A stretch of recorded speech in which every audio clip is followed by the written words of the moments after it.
Good evening. Welcome to the November 21st version of the Tennessee Thunder podcast, where the people's knowledge is power to return governments to their constitutional purpose. Tonight, we have a very exciting podcast, so like and share so that we can reach more people. Jason is not with us yet. I don't know where Jason is, but he's supposed to be joining us here really soon. So I don't know if he's having some technical difficulties. So I do have a few announcements before we get started with our guest. Charles, welcome to our podcast. Thank you. Thank you for having me. You are welcome. Everybody, just stay tuned because we've got some exciting things to talk with you guys about. Let's first get into some of our upcoming events. The Tennessee Freedom Coalition is sponsoring a Christmas mixer for the Union County Constitutional Republican Party as they form on Friday, December 8th from 6:30 to 9 p.m. And our special guest is conservative and political activist and podcaster Charles Cook, who you see next to me on the screen, who will be speaking here momentarily. Now, this is our last event until the second week of January when we have the first inaugural meeting of the Union County Constitutional Republicans, where bylaws will be finalized and officers elected. We're very excited about that. Our bylaws will model our own after the Tennessee Constitutional Republican Party's bylaws. Now, we also want everyone to enjoy your Thanksgiving holiday with your family and friends. So happy Thanksgiving. We realize that this is a tough time of year for those of you who have lost loved ones and said goodbye to family members and friends. And if you know of someone that's lost someone this past year, give them a call or drop off a package. It really does mean a lot. Every act of kindness is appreciated and does help. And next week, we will be doing just a short podcast. I'm going to call it a plan cast for our event organizers for the mixer beginning at 8 p.m. Now, you can use this StreamYard sort of like you do other softwares to have meetings and such. And so we're just going to use that time for our ladies and gentlemen who are helping put together the event.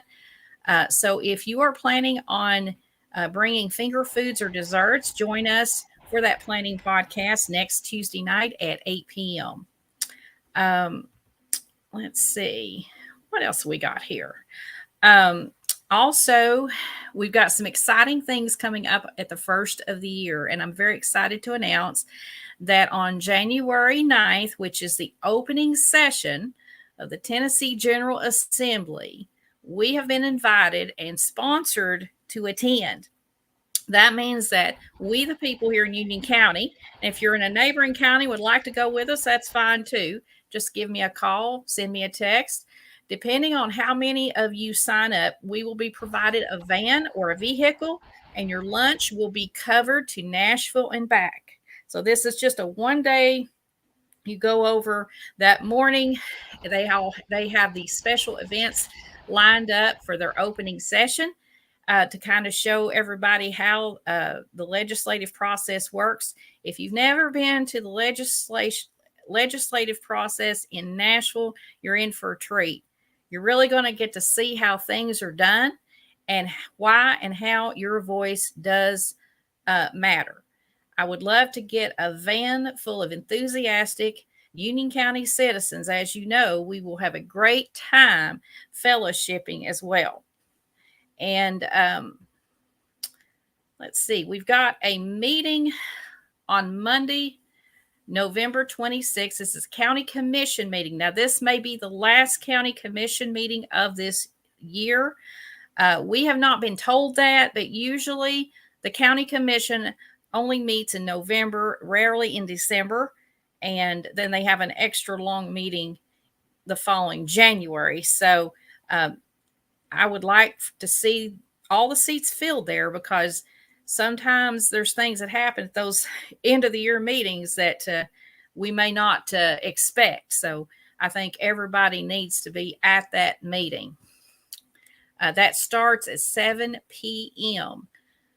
Next Monday night, November 26th. So without further ado, I don't think Jason has asked to be on yet. I want to welcome to our podcast Mr. Charles Cook. He is a conservative political activist and podcaster. Some of you may have seen him on our networks. He's straight out of Hamlin County, also known as Morristown. Right. And Jason and I were guests on Charles's podcast during the summer months, and we learned about Charles's local activism in Hamlin County, as it mirrored many of the same problems that we have right here in Union County, and that many of you have experienced across the state with local governments. Welcome to the podcast, Charles. Thank you, Stephanie, for having me on, and it's a pleasure to join you all at this time as a guest. Well, how are things in your world this evening? Well, went to the city council meeting this evening, and we got some good news. Some of the things that we were wanting to have done with the local city elections have turned back in our favor. So God is good, and he's worked it out for us, and I'm a happy man today. Amen to that. Well, the two things, Charles, that my mother warned me about were the discussion of politics and religion. Well, as the song says, Mama tried. I was always the rebel child. Yeah, and I'm sure you can relate. Yes, yes. Well, give us a little background about yourself, Charles. Okay. Well, I was born and raised here in Morristown. Been here all my life. Went to school here. When I finished school, went to work at a local auto parts manufacturing here. Started in a foundry that they had, worked basically 30 years in the foundry, and then transitioned over to environmental health and safety. And, I've been married to my wife for pushing 32 years now. Been at my job for almost 36 years. So some people may say I have a problem with commitment, But we have twin sons, and they'll finish high school this year, and excited for what's going on in their life and everything. And so that's what I've done here, and just living a little boring life in Morristown. Well, it doesn't sound too boring to me. Yeah. It's about as boring as my life, I'm sure. Yeah. Well, now that we know a little bit more about your background, what motivated you to step up to the plate, and what were the deciding factors in getting involved in the local issues of politics? Well, like I said, born and raised here,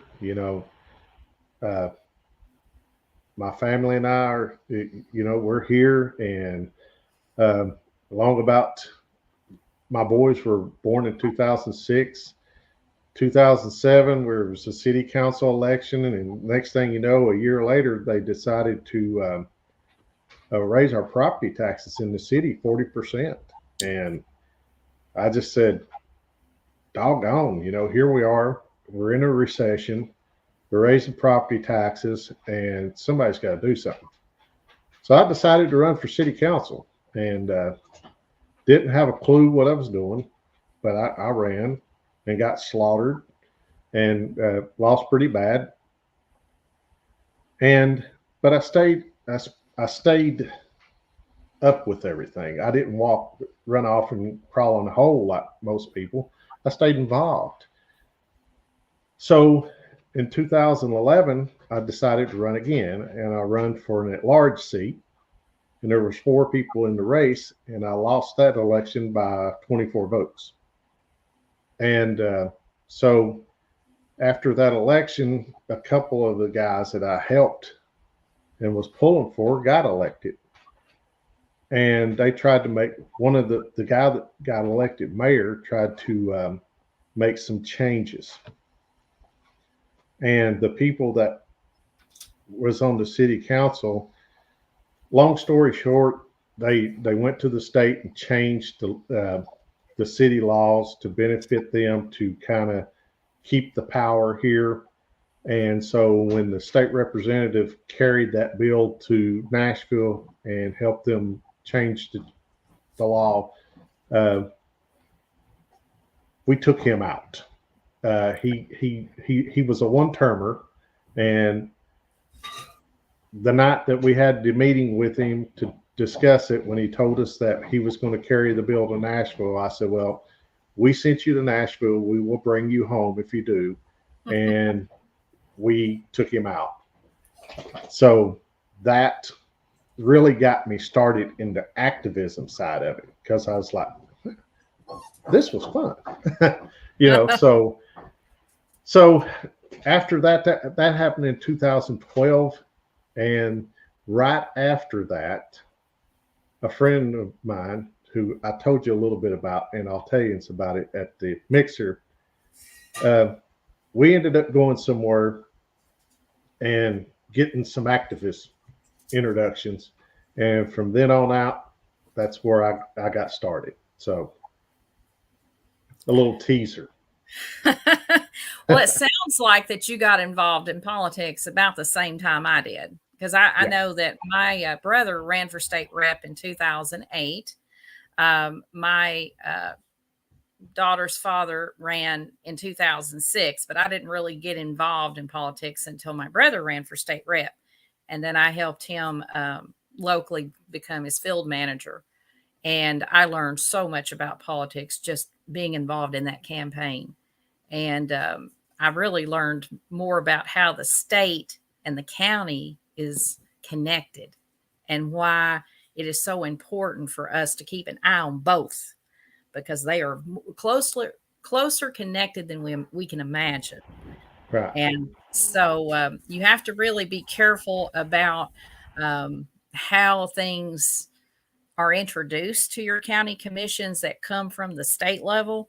Because there's a lot of tricky language, and I'm sure you could share a lot about that at some point with us in the future. Yeah, and if you've seen the podcast that I did with the Johnson City Freedom Coalition, she and I talked a lot about that, of how, they either don't realize it, which I don't buy, or they just don't care because they think it's not going to affect them, and they don't worry about the younger generations that's going to be left here to deal with the socialism that they're bringing in. And it's all through grant money and stuff that they slide this into the local communities. It's all about those strings and those grants. Absolutely. There is no such thing as free money. We've talked about that many, many times on this podcast, that anytime somebody says that's an elected official, it's free money, you better look again. No, it's not. It's nothing about it. It's our money. It's our money. And we're just barely getting some of it back with all the strings attached. Exactly. So now that we have heard a little bit about what's motivated you into stepping up, and we're so excited about having you with us on December 8th, looking forward to hearing all of that great information you've got to provide us. Give us a little sneak preview about what attendees can expect on the evening of December 8th.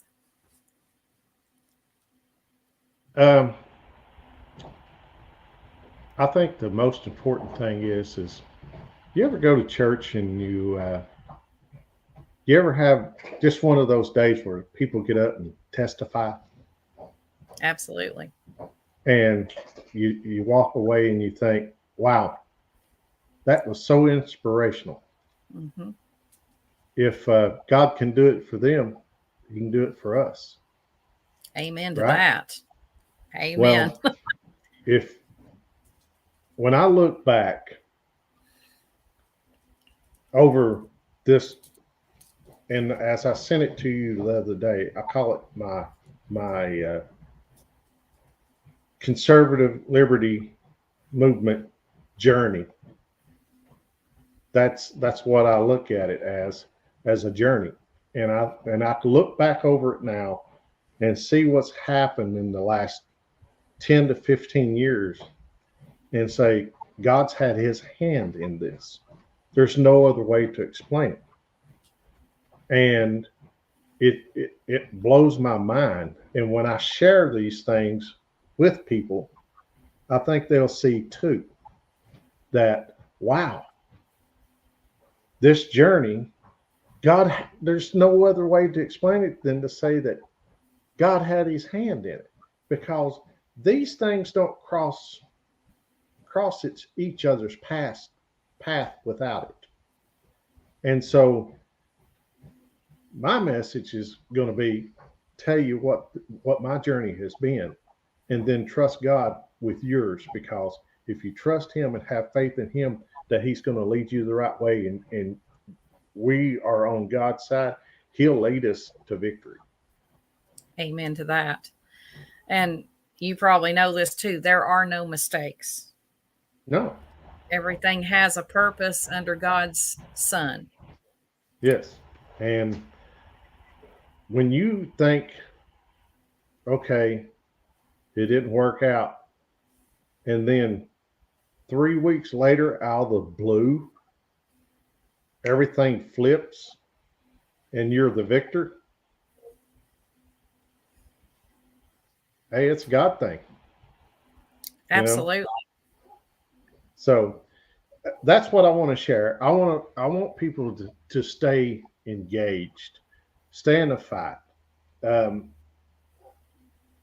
Don't let a setback cause you to feel defeat and walk away defeated. So that's the message I want to share. And absolutely, with any especially spiritual warfare, which I feel like we're always fighting in this movement as well as in life in general. Not only do you have these little victories along the way, but you have these battles that you feel like you're losing, but over time you understand the purpose of those battles and why they turned out the way they did.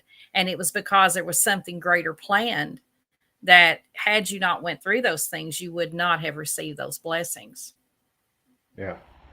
So another tease, how does a guy from a small town, Morristown, end up next to Washington, D.C. at a Liberty Political Action Council conference that he didn't even know he was going to be able to attend, and then get introduced into political activism? There's your tease. That sounds exciting. We can't wait. There's your tease. Is there anything else you want to leave us with tonight before concluding our interview? I know some of you folks have watched my podcast and everything. I appreciate that. And I hope that through my podcast that I give you something that you learn from it and you can use. That's the same thing I want to do when I come and be the guest at the mixer. But, stay in the fight. We have got a fight on our hands. And too many people right now are sitting back saying, "Come, Lord Jesus." Mm-hmm. And they don't want to get involved. The only way we're going to win this is people get involved and stay faithful to the cause. That's what I'll add right now. Yeah, I have run into people that told me that very thing, that they felt like if it was going to happen, it was going to happen. They didn't really want to get involved with any of it. They weren't, I guess, they felt like they weren't cut out for this, or that they were not the person that God would call. But we're all called. We're all called to be here in this place and time. There are no mistakes.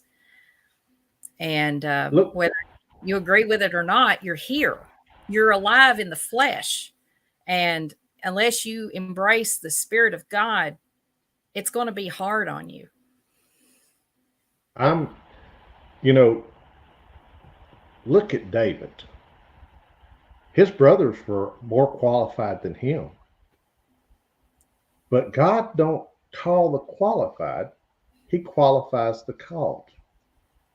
And I am living proof of that.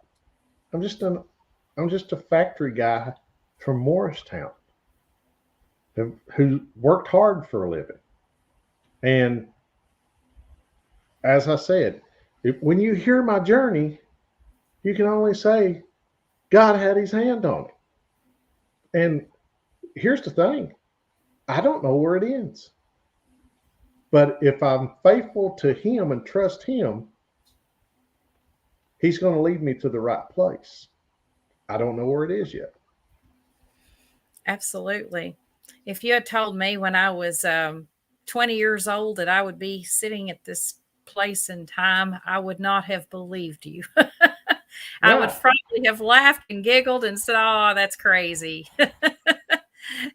But, God opens those doors and, there you are. You were born, you were chosen to be in this place in time for a reason, for a calling. Yes.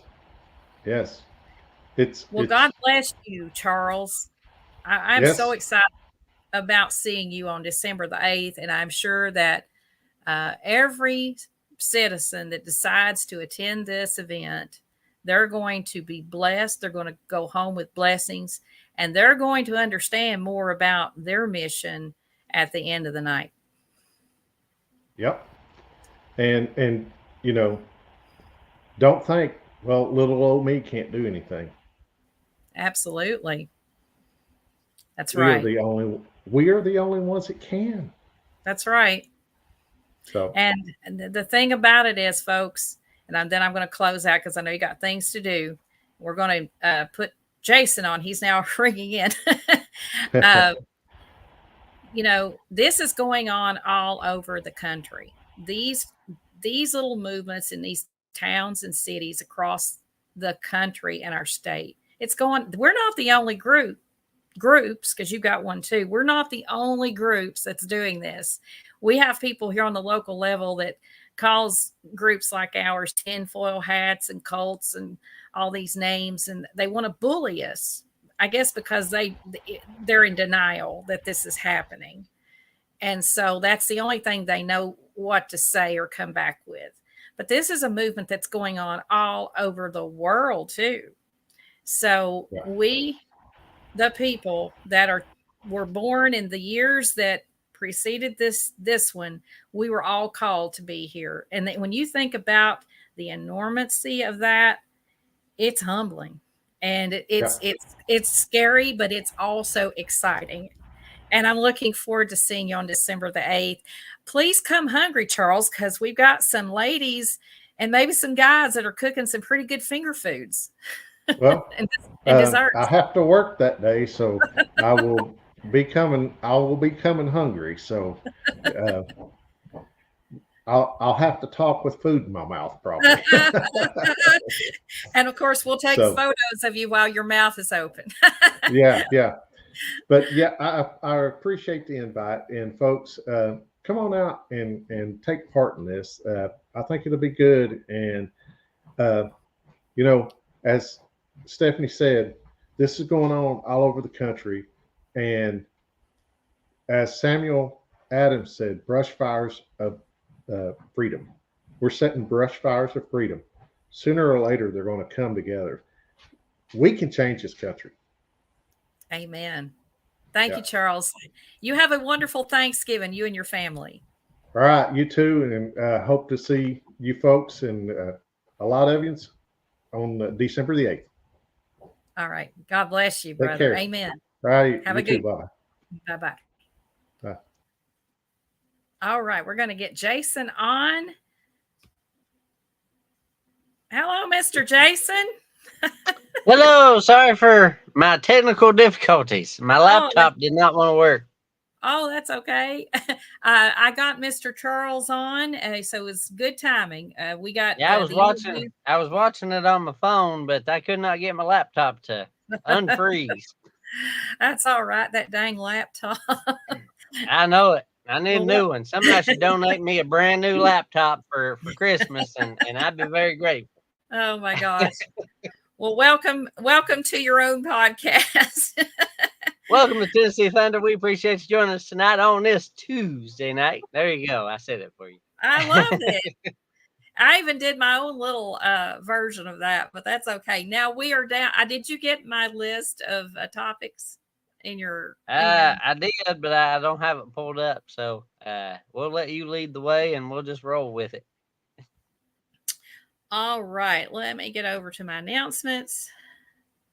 Well, folks out there, we appreciate you joining us tonight. Remember to like, share, comment. I thank you very much. We'll be more than happy to try to answer any questions that you have in a timely manner. She looks a little confused there, so I thought I'd throw that out there. You're okay. It's all good. So everybody remember December the 8th is our upcoming holiday mixer. I'm going to call it Christmas mixer because I don't like leaving Christmas out of anything. So Christmas mixer will be at Miller's Chapel, United Methodist Church. Now, if you don't know where that's at, it's close to Hardee's on Maynardville Highway, in between Hardee's and Family Dollar, right, Jason? Trying to remember that. Yeah, right in that area, kind of across the street from the McDonald's. Yes, right across the street from McDonald's. In fact, if you're sitting in the McDonald's parking lot as you're coming out of the drive-thru and you look across the street, you will see Miller's Chapel. So in the fellowship hall, that will start at 6:30. You can bring, it's just kind of like I want to call it a potluck, but it's not really a pot unless you want to bring a crock pot of balls or something. It's more like finger foods and desserts. So if you want to bring a crock pot of meatballs, you have no objection from me. Or you can bring some sandwiches. You can bring some nice holiday desserts if you'd like. And bring yourself, most importantly, and bring a friend or a family member. Yeah, good way to meet your neighbors. Go knock on the door next door and say, hey, come on down. Come with me. Let's go to a meeting. There you go. You won't be sorry. We will have Mr. Charles Cook, who you just saw on the podcast. He is a conservative political activist and podcaster, and many of you may have seen Mr. Cook's podcast on our network. So if you would like to be involved with that, please RSVP. You can put a message over here on the side next to our screen, or you can text 865-279-0730. All right. So, Jason, I guess we're going to get started now with the content. I've already announced County Commission meeting. So let's see what we got here. Scroll down. All right. We can talk Did you about tell them why it was so important for them to attend that County Commission meeting? I have not. So you want to start there and then we'll get into the other two topics. Well, that's fine. Look, folks, I have it on good word from some folks that know what's going on with County Commission and that kind of thing. So very reliable sources are telling me that we need to start preparing. We need to make sure that we are paying attention and that we are ready for what's coming. And what's coming is most likely another tax increase. And you might ask why. It may be a property tax, maybe a wheel tax, maybe both. And that's because we gotta build this new jail, folks. And they've been kind of quiet about it for a little while. They're trying to wait it out a little bit. Trying to let the attention die down a little bit. From what I'm being told, so they can come back and kind of sneak it kind of under the radar because they don't expect people to pay attention. And then they just bring that right on in there. And it may be this coming meeting they might start talking about it. It may be after, because there's not a meeting in December unless they have an emergency meeting or something like that. So it may be this coming meeting, or it may be after the first of the year, January's meeting. But it's coming, folks. And I've been told by some reliable sources that they've already decided amongst themselves of what property it's going to go on. And they're not, they might talk about other properties, but they've kind of already determined that it will be going on the football field at the middle school, or the old middle school. And I've also want to follow that up with something else that these very reliable sources have also told me that, and like I've said for many months now, it's all in the wording, folks. As far as the ball fields at the new middle school, it's just a play on words, and they've been saying that the new ball fields are in the plans for the new middle school. That's exactly right. They are in the plans for the new middle school. That does not mean that they are being built. And these reliable sources have been telling me that, and they are going to come later on as far as the ball fields and ask for 20, 30 more $million for the ball fields at the new middle school to be built at a later time. So we're going to lose the ball fields at the middle school, the old middle school, for the jail, and then we'll get new ball fields for our kids later on, maybe years down the road, who knows. But the point is, it's coming, folks. They are going to have to raise the money somehow to build this new jail. And the only way our local government comes up with money, because we don't cut from the budget, of course, is to raise taxes. And that's it's coming. And we've got to be prepared. We've got to know what's going on. So there you go. And we also don't know how to say no to the school system, but that's another topic. Well, as far as the jail goes, that ain't got anything to do with the school system. Yeah, but I mean, anytime the school system wants money, instead of looking at creative ways of giving them the space for the children and the things that they ask for, it's always something through their connections that cost X amount that we have to wind up spending millions of dollars and don't dare question it, because that's just how it's going to be. That's just how it has always felt and been done, basically. If the citizens dare raise the question of, well, can we do this less expensively? Oh, no, we can't do that because, that we could never do it that way because no one's ever done that before. So that's the pushback you get when you question anything to do with the schools. Also, on that same topic, it's already been thrown out there that in the next 4 to 5 years, the school board is going to ask for another amount of money, another tax increase, whatever it's going to take, because they're already throwing out there that we need a new elementary school to replace Manorville Elementary School. And it's been mentioned, it's been kicked around, and it was also mentioned in one of the previous county commission meetings several months ago that in the next 4 or 5 years, we will be having to replace Manorville Elementary. So it's too much, too fast, too much together. And I just don't know where all this money's coming from. And people that want to, knock us for talking about, tax increases and stuff like that, and we've got to improve things and blah blah blah blah blah. I get that. I understand where that side's coming from, but at the same time, like I said, we don't ever look at where we can cut, where we can trim the fat, and where we can reduce the burden on the citizens of the county. And when we've got a county of 20,000 people, but we're trying to spend money like we're a county of 200,000 people, something don't add up. And you can only get blood out of a turnip so long before that turnip's going to be dried, withered away.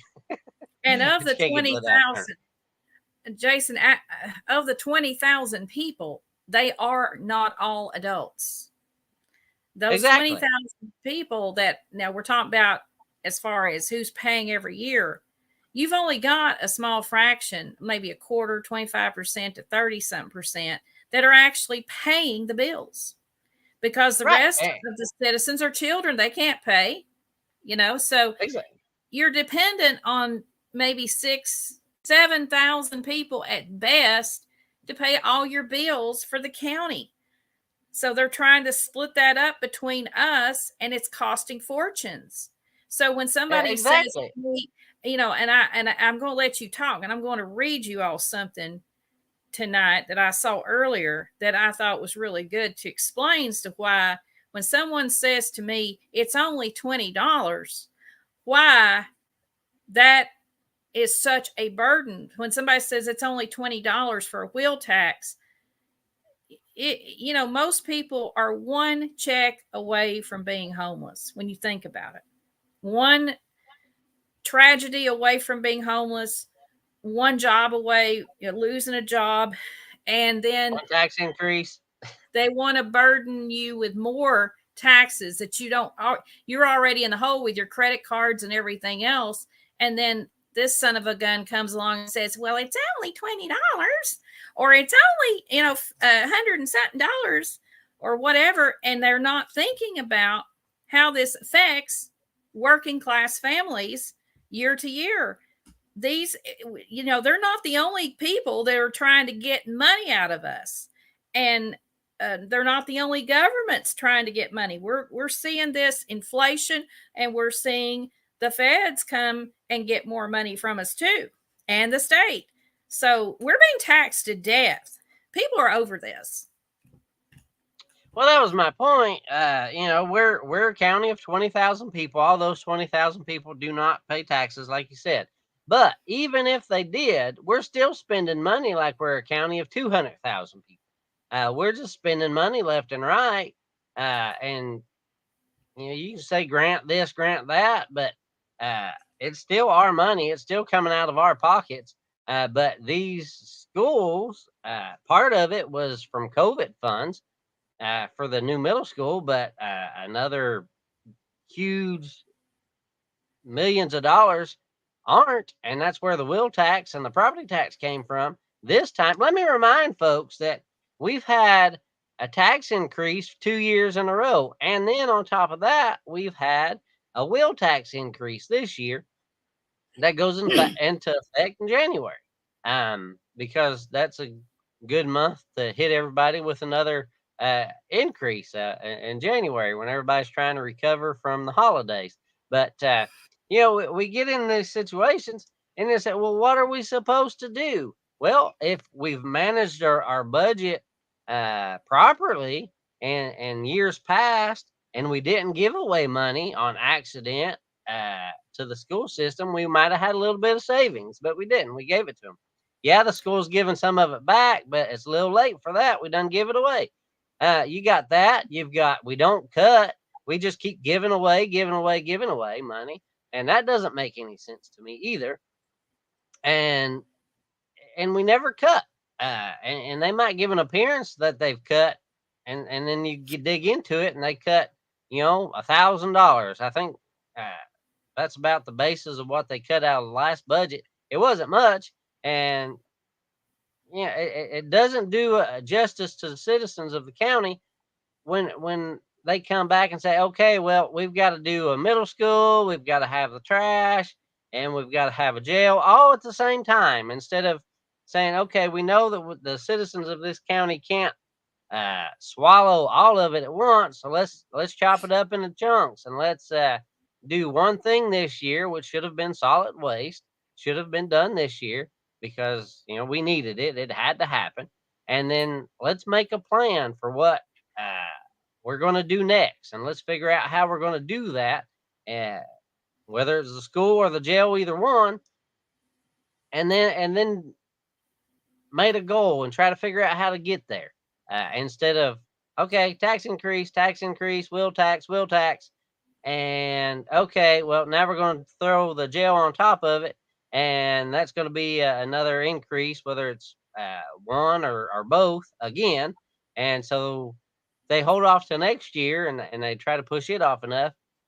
We'll have a third increase in 3 years. And then when the new budget comes out, guess what? I have a feeling we're going to get another one. So we'll remain to see what happens, come July or June for the next year's budget. But I don't see this going down anytime soon, and that's an issue. We shouldn't be constantly raising taxes on the citizens, especially the economy that we have that's getting ready to crash and burn.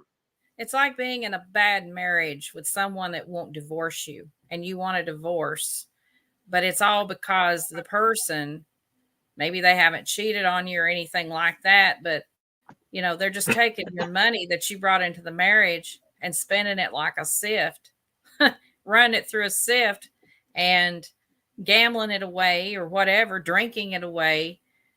And then, because of that, you're losing, your home, you're losing your ability to feed your children, when you call that grounds for a divorce. Now, this is something to think about. What if you were a single parent with a child, you work full time for $14 an hour, and you bring home roughly $800 per paycheck biweekly? Your bills are $1,000 for rent, $150 for electrical, a $250 car payment. That's pretty cheap, actually. $150 car insurance payment. So let's do the math. You bring home about $1,600 a month, and your bills average about $1,550, give or take. Now, you're making it, but barely. This doesn't even include groceries, internet, cable, cell phone, etc. Nor does it include child tax credit or child support.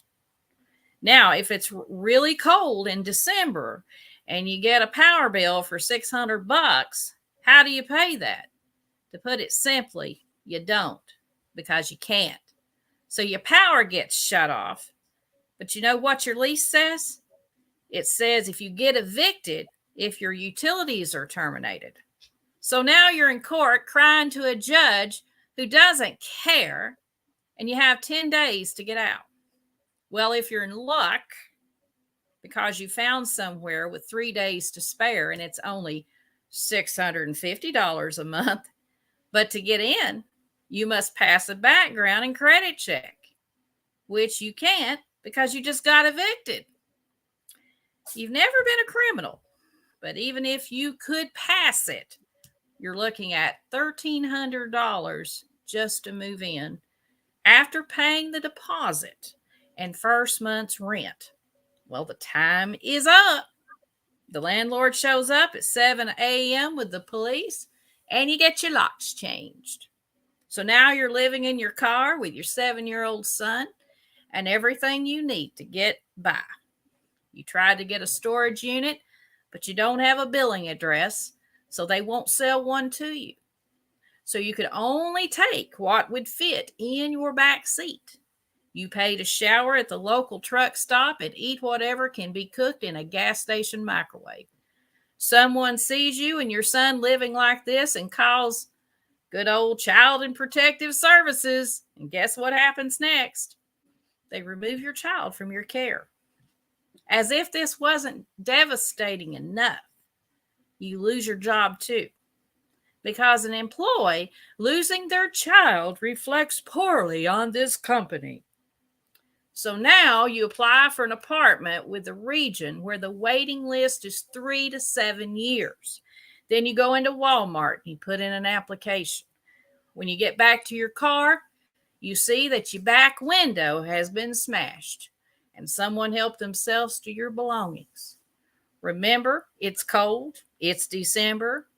Now you have damaged your only shelter. You call your car insurance, who says your deductible is $1,000, and they're going to increase your monthly rate since you now are high risk.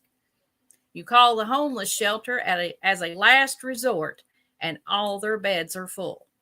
I'll stop here because I think you get the point. The people we work with every day are these people. We are these people. We are all so close to homelessness and don't even realize it. All it takes is one unexpected bill, one fender bender, one layoff, one house fire, one tax increase. Instead of talking trash about people who are poor, homeless, or need assistance, why don't you try being grateful that you're not in their shoes yet? This is about staying humble and being kind, and stop telling people it's okay for local governments to raise their taxes. You know, it's only $20 bull crap, and it's a fair tax. Be thankful for what you have. We are all struggling in different ways. I rest my case. Well, it might be a fair tax for those that can afford it, but for the ones that can't afford it, it's not a fair tax. And for those ones that can't afford it, congratulations. I hope nothing bad happens or anything. You don't lose your job or anything that makes you unable to afford it ever happens to you. But at the same time, you've got to have some compassion for the ones that are out there working minimum wage and doing what they can as a single parent, trying to raise 2 or 3 kids on their own and struggling and barely making it already. And then you get these tax increases. And even if they're renting a house, they're still going to get hit with a tax increase because the property owner is going to come back and say, okay, well, I've got to raise your rent because this dang county commission decided to raise taxes on us. So we've got to raise the rent there. And have you seen rent prices lately? I'm seeing, 2, 3 bedroom homes on Facebook and such that you used to, if you've seen rent for $1,200 a month, you think was crazy. And now you look and they're asking $2,000, $2,500 a month. I'm like, who can afford that? I've seen Jason for $5,000 a month for a 3-bedroom. It's absolutely crazy out there for rent. That's why the city of Knoxville, Knox County, is trying to come up with a way to stop the high rent prices out there. I don't know what they're going to do. I heard it the other day that they're in discussions to come up with some way to curb all these outrageous, highly inflated rent prices. Well, let me tell you. Oh, I'm sorry. Go ahead. And a lot of that comes from these property taxes and all these other things that people have to pay for nowadays just to be property owners. High insurance prices, and it's all relative. It's all relative to the economy. It's all relative to overspending and overreaching, and that's just the way it is. And we've got to do something to stop that. And when we go in and we go to the ballot boxes and we're electing these people to represent us, we are voting for those people with that in mind, that they're actually going to represent us, look out for our best interest, and those kinds of things. But what we've been finding a lot of times lately is we've been going to the ballot box with good intentions and finding out on the other end after so-and-so gets elected that, hey, sorry about that, they don't really have our good intentions in mind. They have their own network. They have their own agenda that they want to accomplish, and it's kind of like to hell to the rest of them. I'm here now. I've got the power, and I'm going to do what I want. And that's a shame that if you go into politics, you go in running for office with that in mind, you've done it for the wrong reason. And I'd rather you come out and say, hey, I'm only running for this position because I have my own agenda. And I might respect you a little bit more than trying to hoodoo the people that are coming out to vote for you by going to knocking on doors or whatever you're doing. You're campaigning and you're making all these silly promises that you have no intention on keeping. And that is the dark side of politics, and that's what I don't like. Absolutely. I did an article called The Dark Side of Politics many years ago when I worked for that other paper. Yeah, and so the people out here that, and we'll get back on topic in a minute, but I know this taxation discussion takes on a whole new face when we get talking about the pain behind it. You know, these politicians that say things like, you know, and some of our citizens have defended them. Oh, this was a tough decision. Really? Was it tough? Tough deciding that I couldn't pay my insurance because now I have to pay a freaking tax bill that is twice what it was last year, whether it was my property. I don't have property here, but even if it's rent, I'm paying for the property owner's taxes. It's passed right along. And for the silly reporter that said in the local newspaper that that the wheel tax was more fair because people who didn't own property now had to pay their fair share. You know, talk to any renter doofus, because you'll figure out that they are charged through their freaking rent the property tax. Learn some economics, and then maybe you can write an intelligent article. And also, Jason, I speak with people every day that are telling me that they had to move, you know, stop paying rent because they could no longer afford it. These are grown people. These are people like in their 40s that have had to move back in with their elderly parents just to survive. They're living in their basement, or they're getting a little camper outside of their parents' home, and that's where they're living.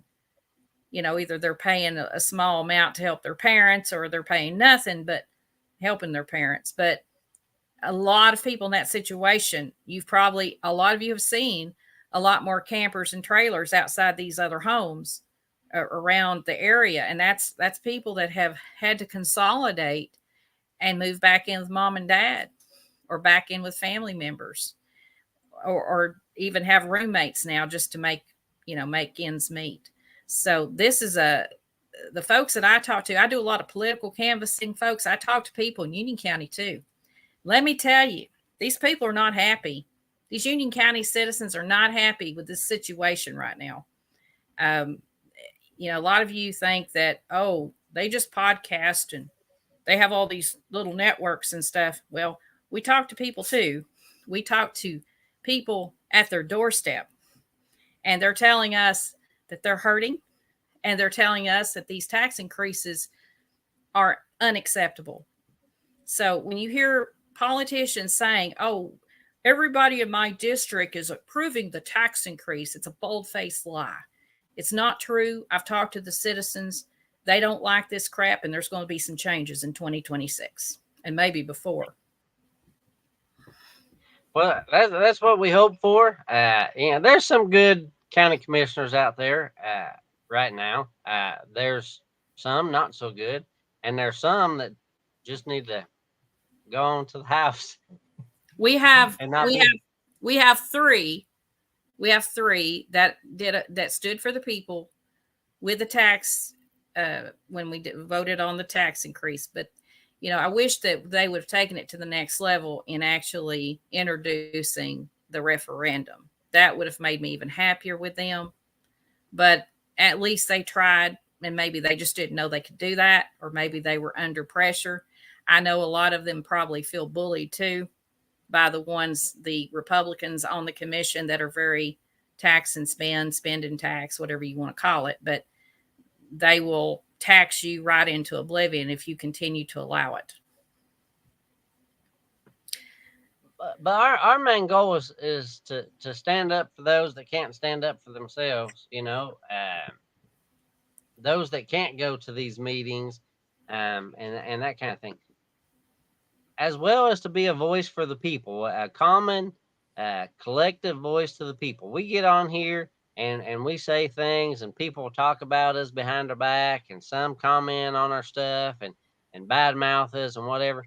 I don't care about any of that. I think it's funny that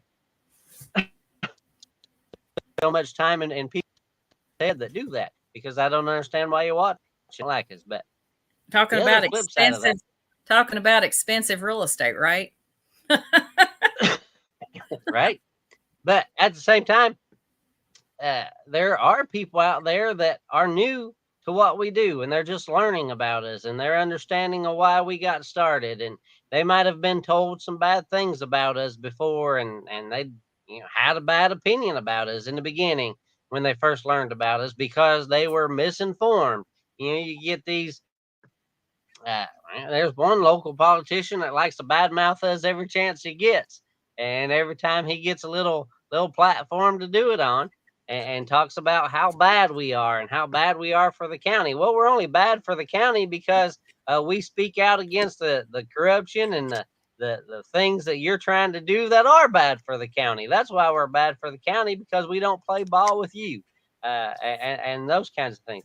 So I don't really get into all that. That's why I've said before that I don't get on a lot of these posts and comment myself and that kind of thing, because it doesn't matter to me that much to get into a verbal war with you just because you want to play some kind of game. And that's another thing. One of the things that did upset me the other day, I don't know who in the coalition posted it, but they posted a list of places that folks could go get help, whether it's food pantries or whether it's help with utilities, rent, whatever was on that list. I didn't even look at the list. I looked at the comments, and I couldn't believe that there were people on there bad mouthing the coalition for posting a list where people could go get help, and a time and day like now where there's so many people out there that are needing the help. We were trying to do, whoever done it, I'm sure was trying to do it as a help to citizens to know some places to go for assistance. And some of the comments I seen on there was like ridiculous. Like, why are we doing this? This is stupid. It's making me mad. Blah, blah, blah. Get over yourself. Not everybody has rich mommy and daddies that could take care of us, and that kind of thing. So I don't know who all was making the comments. I just know the comments were made, and it kind of upset me a little bit. Well, just because. What was that? I didn't see the comments. I may have seen one, but it wasn't negative. But the comments that were on there, or I'm sorry, not the comments, the information that was on those two sheets was actually information about church food pantries. There was food pantries.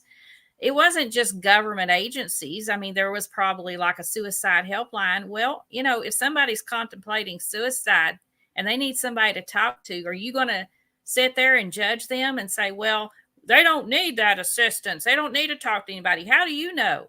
Are you being their judge? I mean, what kind of people feel that way, that you feel like everybody's situation?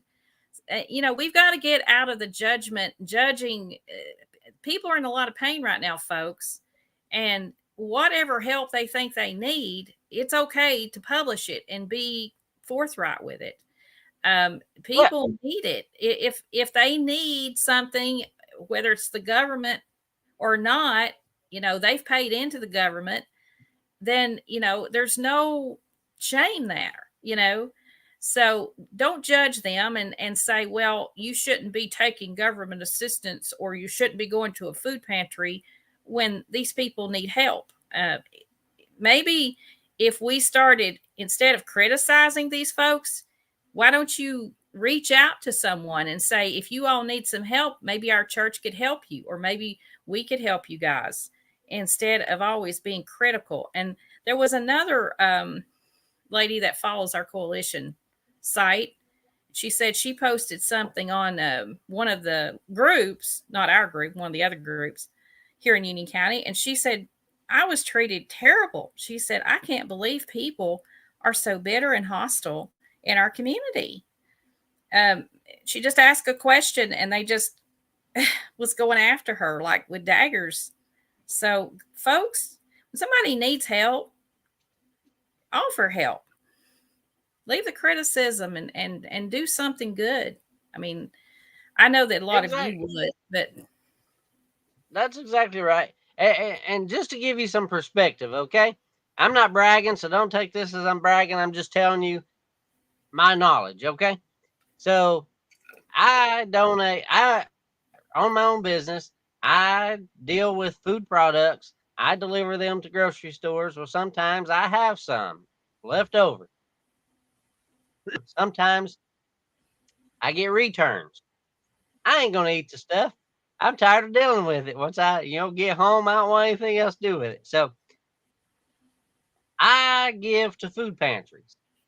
Well, here recently, in the past 3 weeks, I've had an abundance of returns. They might still be in date. They close dated. Some might be a little out of date. Either way, it's still good. My products don't go out. I mean, they might go out of date. They're not bad products for a while after. Okay. So here recently, like I said, in the last 3 weeks or so, I have had a over abundance of stuff to give to food pantries. And so that tells me two things. One, that people aren't buying as much.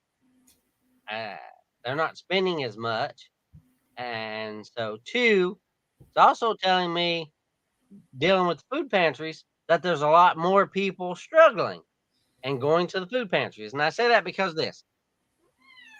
I normally just give to 2 specific food pantries. Well, with my overabundance, I didn't want to give everything to just those 2. So I've given to several.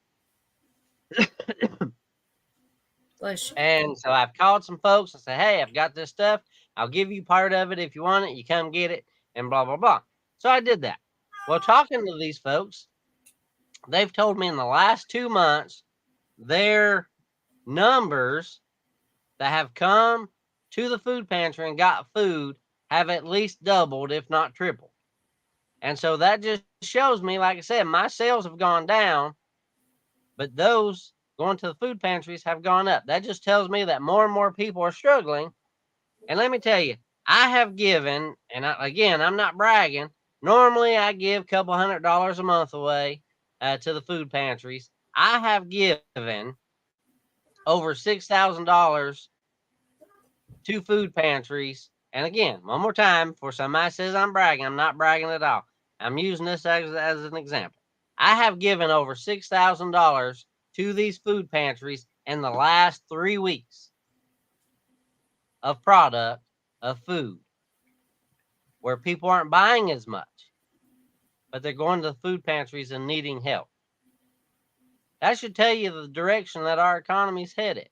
That's telling me, if I was an elected official, that, hey, we don't need to be raising taxes right now. We don't need to be putting a burden on our citizens that we're supposed to be protecting.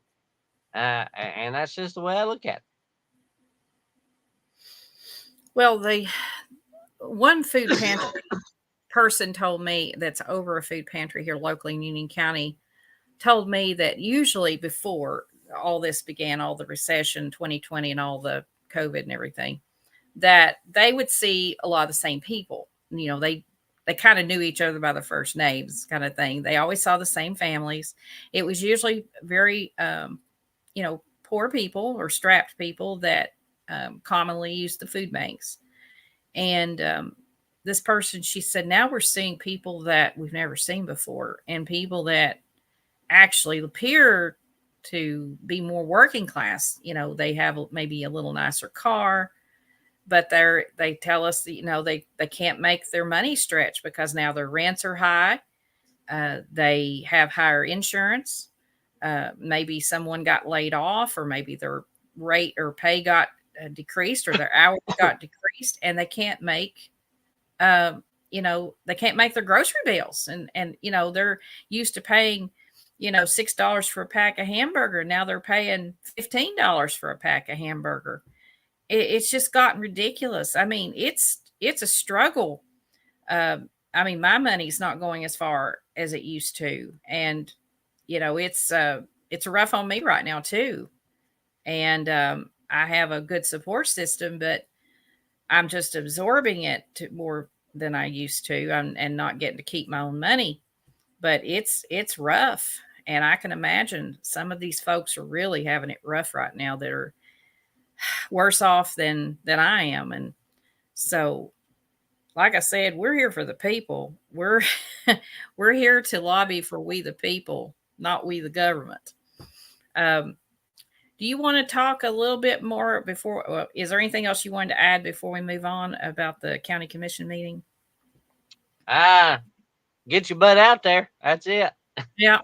Warm these seats, folks. And another thing is you need to go to these committees. Do you have any of those committee, like the development committee schedule in front of you? I don't mean to put you on the spot. You know what? I've not done a podcast in so long. I don't have any of it. We'll have to get that for them. We'll be having a podcast next week, but it's more for our planners. So yes, Barbara England, I need you on that podcast. So, some of you guys, you know who you are. I need you on that podcast next week. Cindy Fleener, I need you on that podcast. You, Jason, I need you on that podcast. We need to talk about our event. We're just going to plan out what we're bringing and talk about how to promote it in the last week and that kind of thing. So next Tuesday night at 8:00, and hopefully we'll be done by 9:00. We can get started on time. All right. Do you want to cover the wildfire, or do you want to talk about the police chase? Let's talk about the wildfire. I was trying to look at the meetings on the county mayor's Facebook, but he don't have them listed for November, so I don't have those. Wildfire. First and foremost, I want to say thank you to all those firefighters, first responders, rescue squad, everybody that was involved, EMS, everybody that was involved in taking care of the wildfires that happened in Union County. I applaud you for all your hard work. There were some of those firefighters that worked 24 hours and even longer on those things. Took time off their own job, lost pay, took money away from their own families to fight those fires out there. And folks, all these firefighters that out there in Union County, they're not paid. They don't get any money. So they were out there risking their lives, just like the constables out there risking their lives for just a thank you and a pat on the back, and knowing that they did their best to protect life and property.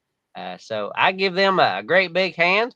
And once again, thank you to all those out there that did that. With that being said, also, I will say, don't get out there tomorrow just because it rained today and think you can get out there and burn whatever you want to burn.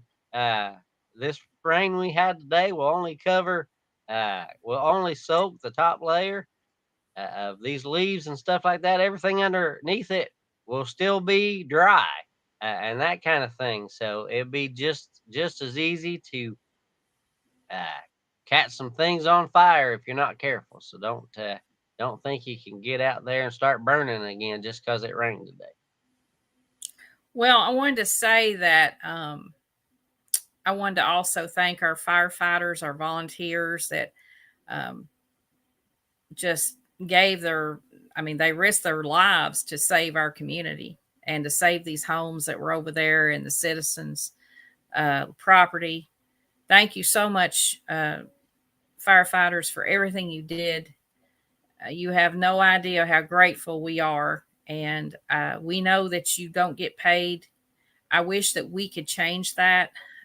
Jason and I and many of the coalition members would like to see a time that you guys could get paid somehow, some way. And I don't know how that's possible. That's if we could figure out some way to maybe cut back on our taxes so that we could take some of that money and pay the people that serve the people more directly, that would be an amazing day for us in this county.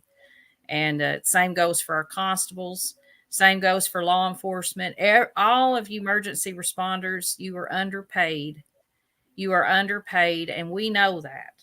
And if there's ever a time that we need a strong emergency response, it's now, because our society is having some rough days ahead, and we really need to have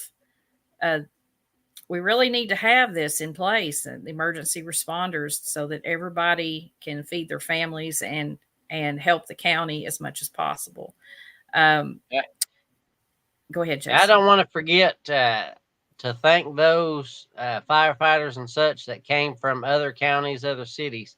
I know KFD, Knoxville, and Rural Metro, and those kinds of folks. Also, Claiborne County came as well. I want to thank all those outside agencies that came as well. I'm sure they're underpaid too. But I know that people say, well, don't sign up for the job. But listen, when you have fires like what we saw the other night, licking down and threatening your community, you realize how fortunate you are. I mean, you realize that none of us are an island that can't be affected by these types of calamities. This could have been an awful event if we had not had those men and women out there fighting these fires, whether they come from Union County or other counties. It was a bad situation, and like Jason said, please don't burn. I know people think, oh, I can burn safely. I've done it for years. I've got a barrel, all this. But when you see the leaves are dry and they're crunching, that probably means you shouldn't burn. It's just common sense. And not only that is, I'm not knocking smokers, but smokers out there just flicking a cigarette butt out the window driving down the road, that can also catch those leaves on fire and that kind of thing. So just be careful with all those kinds of things that you do. Yeah, just kind of pay attention to your surroundings. I know a lot of us are conservatives and we don't like the people telling us what to do, but guys, let's just be responsible. The buck stops here. The butt and the cigarette butt stops here, and all the little fires and the flickers and everything that you do that you think is harmless sometimes will flare up. And I mean, it's you can make a mistake. I mean, many people have had little fires thinking, oh, I can contain it, and it just little ember or something go over into the grass, and we've caught things on fire over here in the past. Shh. But fortunately we got it out, got it stomped out. But just be careful, folks. All right. Well, you want to talk about our high-speed chase? Well, I don't know much specifically about the high-speed chase that happened. I've not read into it or anything like that. So if you have details, you're more than welcome to talk about that aspect of it. But I'll give you the police officer side of that if you'd like. I'm just going to tell you what I know, and it's not been. This is just loose information that I received from some fairly reliable sources closer to the situation. It was actually on the scanner.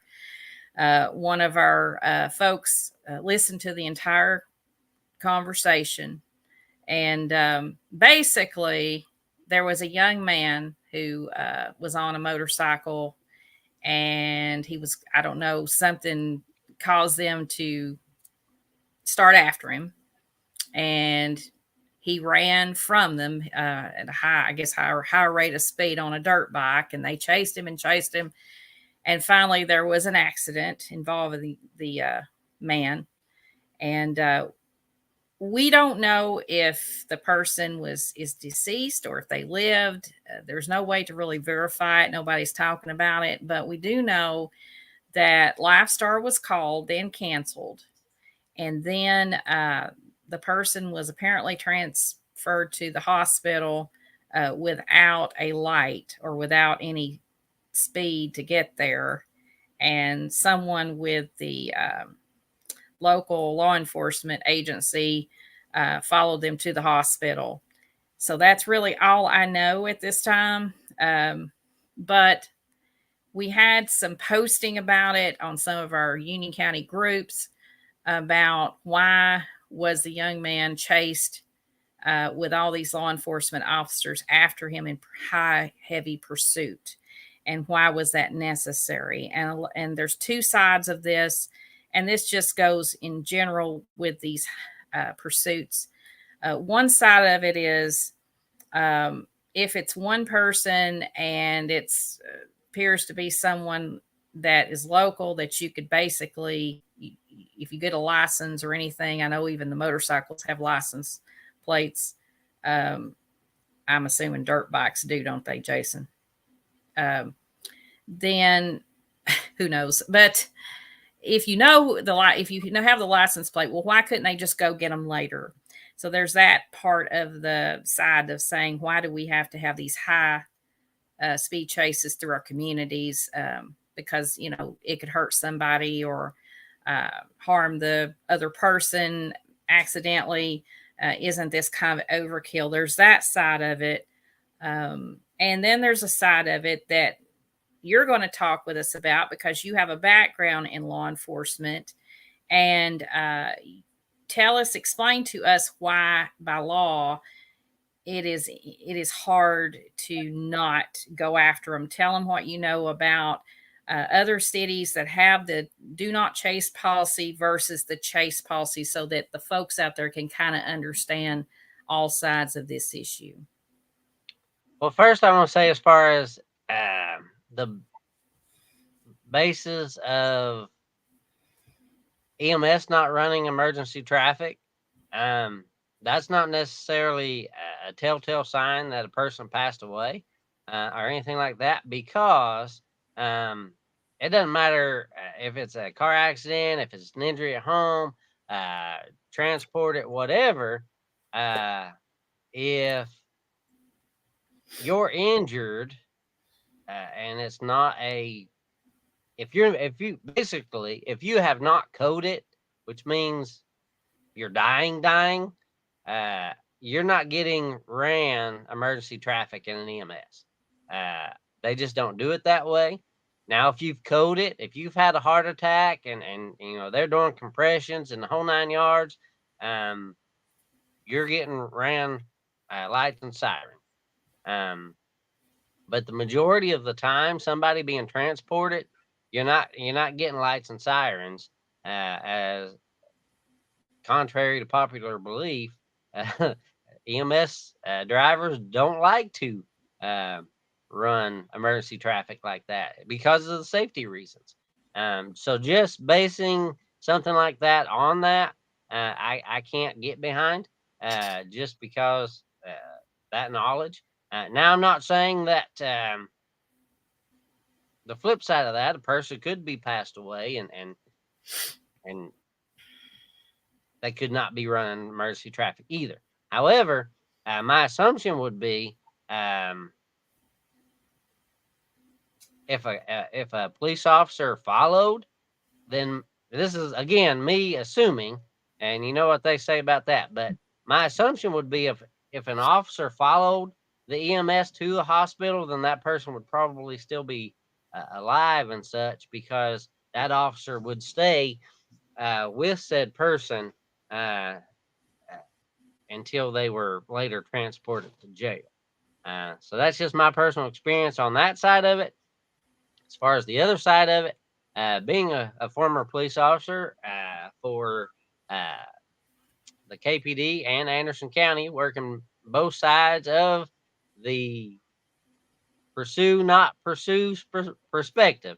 City of Knoxville, historically, and their pursuit policy is you don't pursue.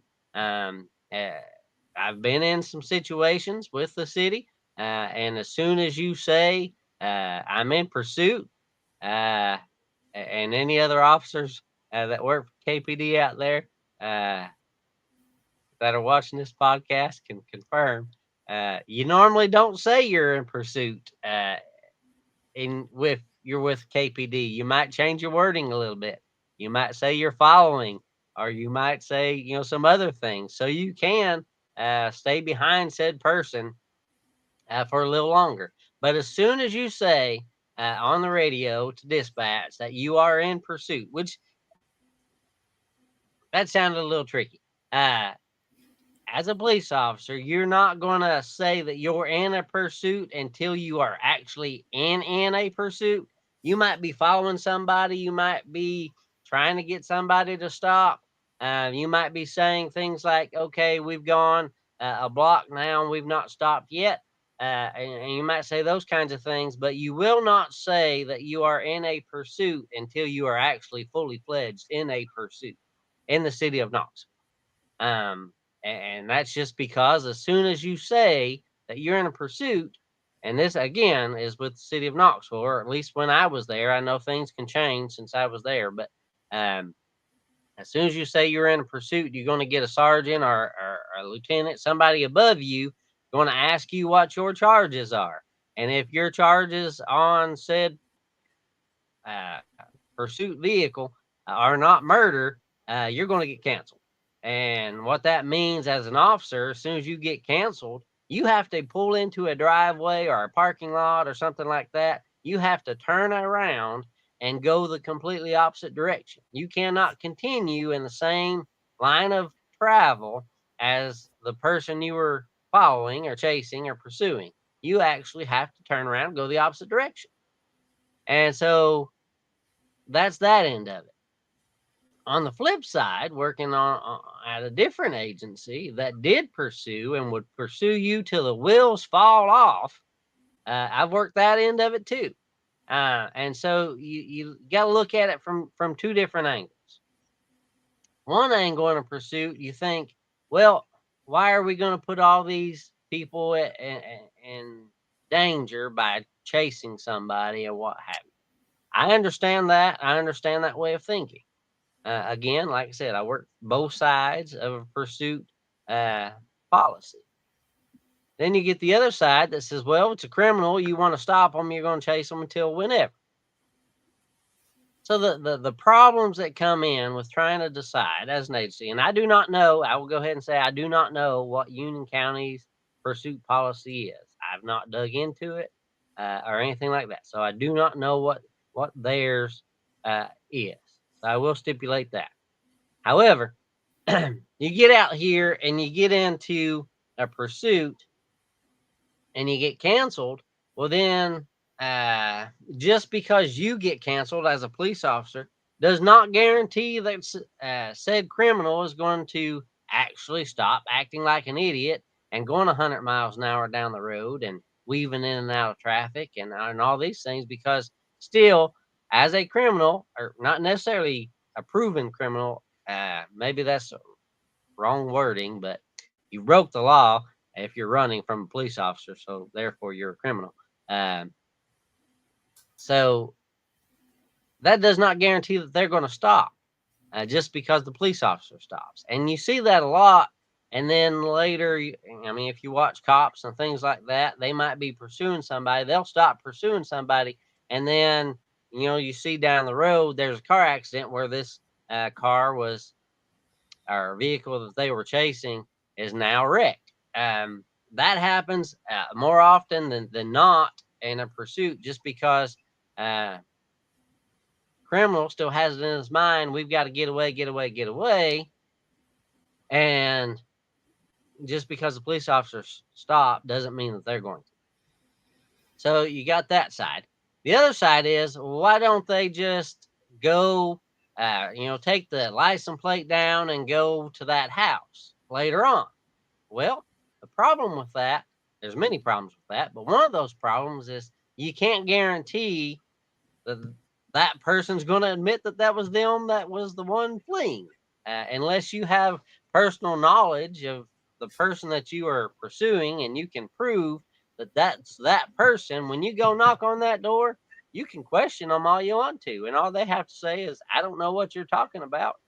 You can't arrest them. You can't do anything without that proof that you know who they are and that kind of thing. Just because said license plate, that license plate might be stolen. That vehicle might be stolen. So you might go to that house and it'd be the wrong people. And so there's many scenarios that happen why you can't just go after them later. And that's one of the issues. Another question that I get is, well, why don't we just not pursue it all? Well, if you do that, and criminals aren't always stupid, and so if they know that you're not going to pursue me, I'm just going to always run. So every time I get pulled over or try to get stopped or whatever, I'm just going to always run, and then you're not going to catch me. And, I'm free to go rob grandma's house next door again tomorrow, or I'm free to go rob the bank the next day. And as long as I just run from the police and they're not going to chase me, I'll just keep being able to break the law. That's the other issue with not having a pursuit policy at all. A lot of bigger cities have the benefit of having helicopters or planes where they don't have to actually pursue so much. They might parallel, go on other roads so they can kind of keep up and try to figure out, but they have a helicopter that will stay above that car and follow where it goes and figure out where it stops. But you have police officers that are paralleling or going on other roads and following that way so that it's not as dangerous, but they still can catch the perpetrator eventually. And so that's some ways that some police departments get out of having to actually chase people down. But there's not a clear, perfect answer for any of these pursuits. Now, if a pursuit, I would take it if a police officer is doing his due diligence and is worried about the protection of the community, because the police officer can cancel his own pursuit at any time.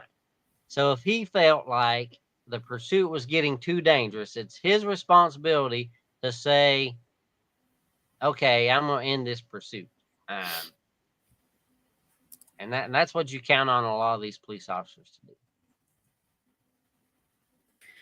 And we hear a lot about what we call the blue cities, where law and order has broken down. And we know that some of these policies in these blue cities include a very more, I guess you'd say, less aggressive police force. Do you think that, you kind of touched on it, but do you think that if we had a policy of do not chase in Union County or any county in the state of Tennessee, that could contribute to the breakdown of law and order over time? Well, like I said, if you get into a habit of not chasing people at all and that kind of thing, and it becomes knowledge, that you're not going to chase anybody, then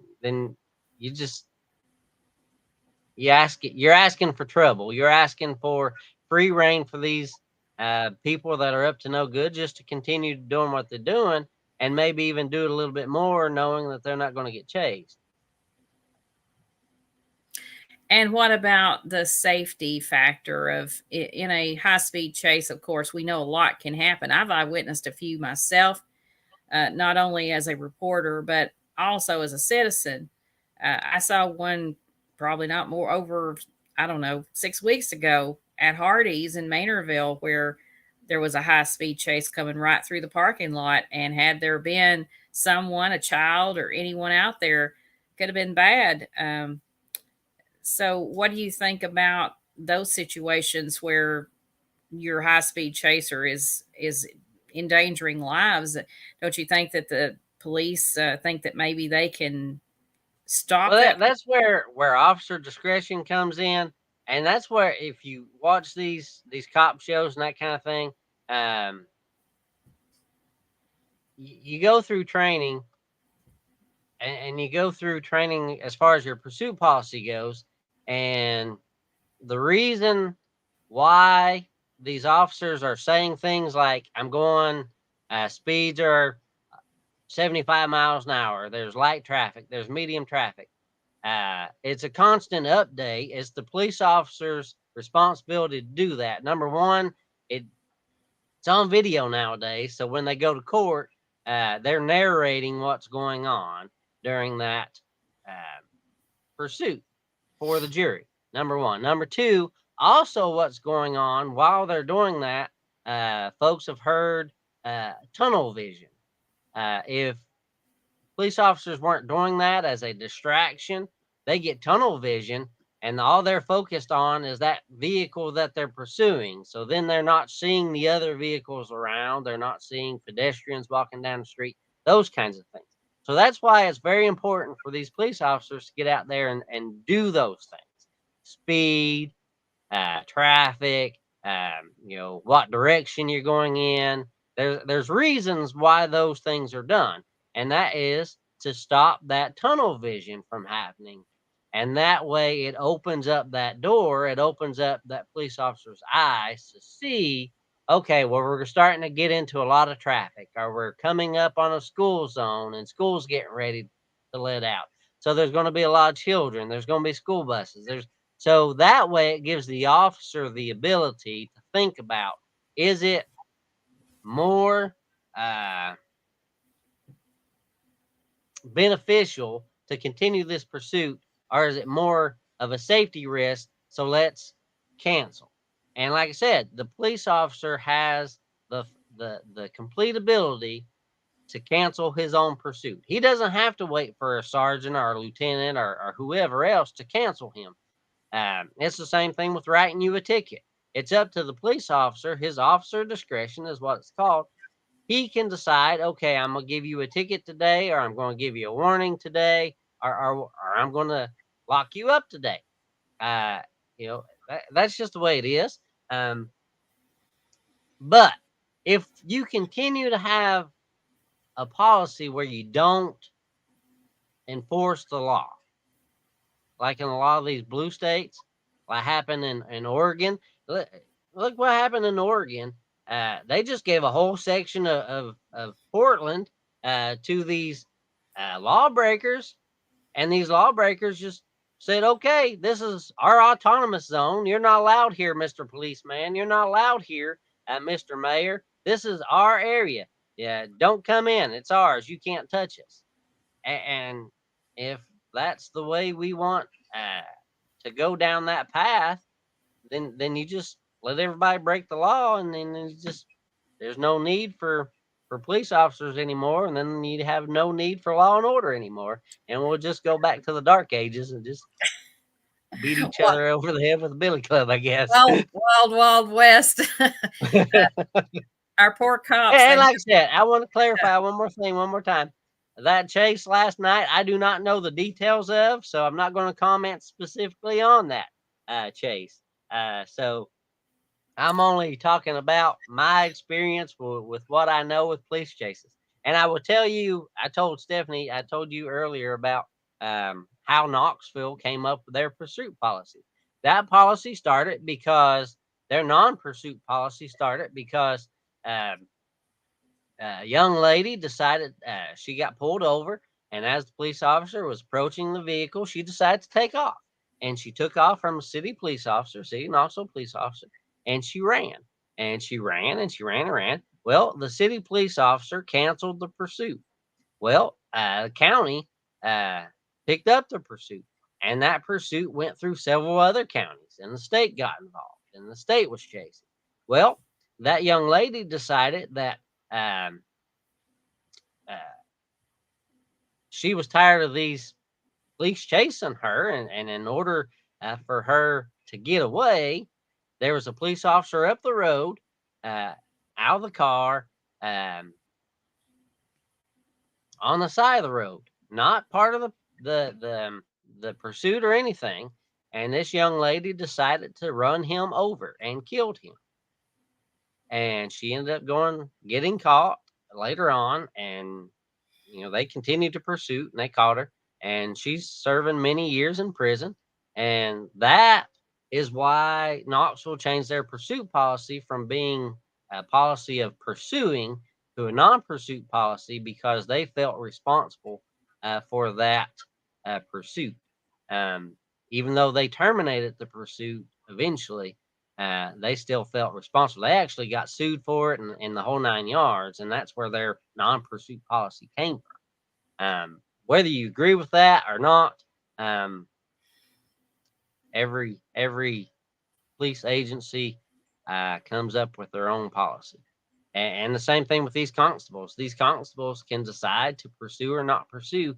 And we've had here just in the past few months, we've had some constables get into some pursuits and actually stop some folks from killing some people during these pursuits. So these pursuits sometimes are worthwhile and having, and actually save lives as opposed to cost lives. Well, usually when someone runs from the cops, they're they're not innocent. They're either hiding drugs or they're involved in some nefarious activity. That would be the only reason that you would ever run from a cop. I mean, most people that I know, and I've been stopped numerous times in my life, probably 30 times since I've had a driver's license for various reasons, whether it's a tail light that's out or expired tag or whatever. Um, you know, you just pull over and you don't have to get nasty. Just ask, the officer will tell you what the problem is and show the license and the insurance and go on your way. Um, Most people don't have a problem with that, but somewhere along the way, um, our younger people are not understanding that their responsibilities when they're getting behind a vehicle.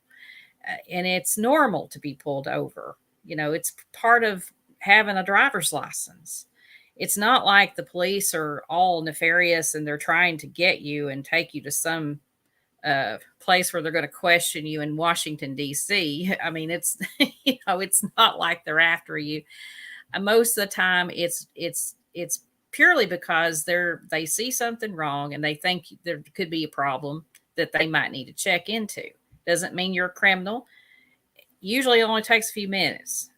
Most of my stops have been under 10 minutes. Now, I have to admit, I get aggravated sometimes. I've been held for 15, 20 minutes, but I lived, so get over it. If you're going to have a driver's license, it's just part of life. But, somewhere along the way, we've not taught our kids that is part of having the responsibility of having a vehicle, is also being questioned at times.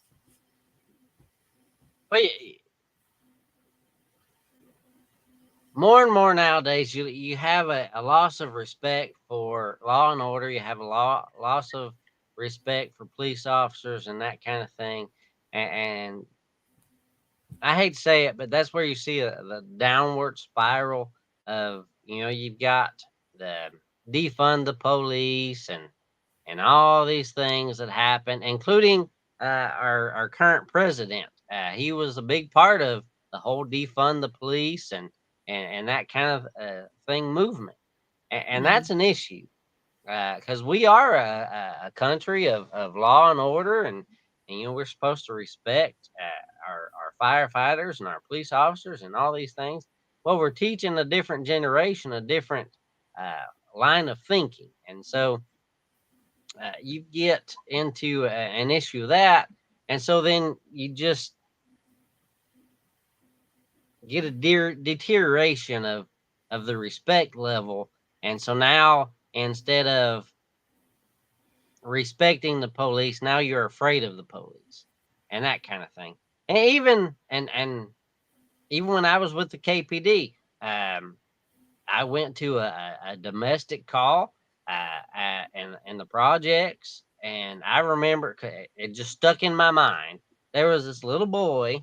He was probably 5, 6, maybe 7 years old at the oldest. And as I'm walking into this house, he's outside on the steps.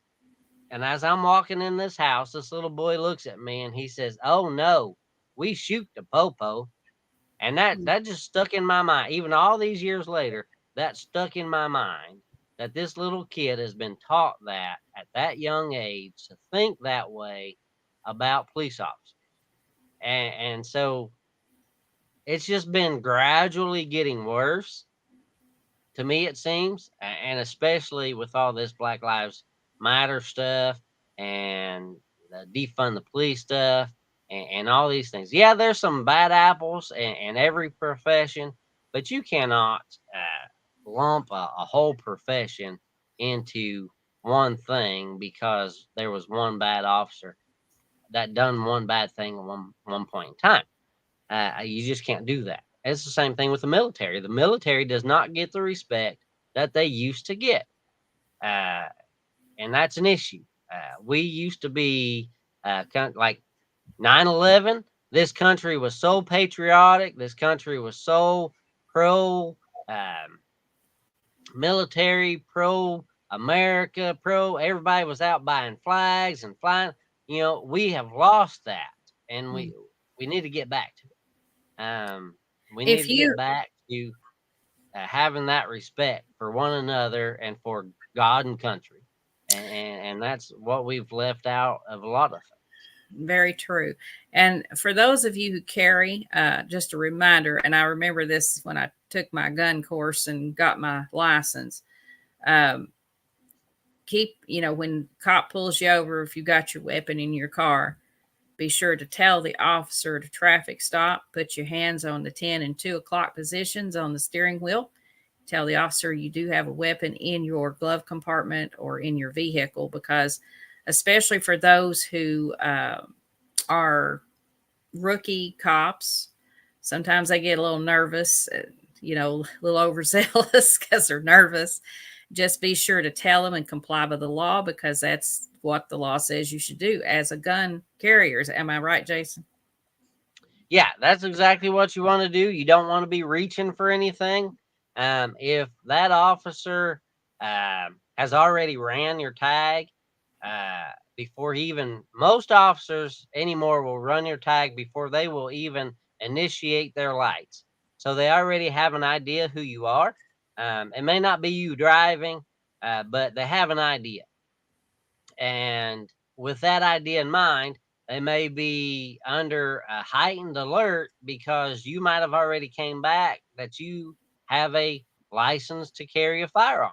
And so that might be why they might approach you the way that they do.